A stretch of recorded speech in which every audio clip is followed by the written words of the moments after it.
génocidaire. C'est exactement ce qu'on ose dire de Barbara, qui, je vous le rappelle, surtout pour ses fans, dont je fais partie puisque c'est une amie, était encore ce matin à l'antenne des Grandes Gueules. Vous savez, on a partagé ce plateau des Grandes Gueules pendant des années. Barbara est une vraie grande gueule, elle dit vraiment les choses. Parfois, elle le dit avec avec son tempérament qui est fort. C'est une historienne, n'oublions pas, prof d'histoire. Comment vous réagissez, Franck, moi ce qui m'intéresse aussi quand même, c'est de voir des journalistes, puisque c'est la société des journalistes qui sont des journalistes de gros médias, RMC, qui sont des journalistes de BFM quand même ancienne première chaîne info de France. Comment est-ce que vous réagissez quand vous les entendez demander qu'une chroniqueuse soit exclue de l'antenne?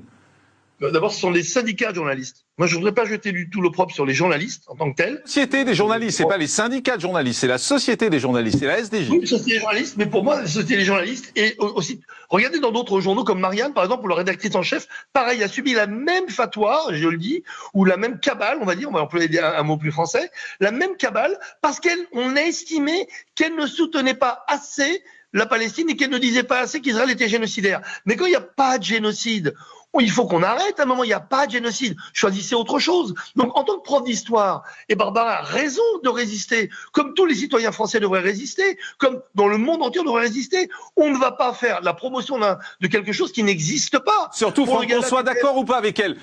Après, ça peut se discuter, ces positions peuvent se discuter. Moi, je pense qu'on peut discuter, de tous les sujets. Moi, ce qui me choque, c'est qu'on dise sortez-la de l'antenne. Parce que c'est ça le message, c'est sortez-la de l'antenne. C'est là où ça va pas. Là, d'abord, on voit bien déjà que la direction n'est pas d'accord avec ce point de vue, puisque d'abord elle est à l'antenne. Dieu merci.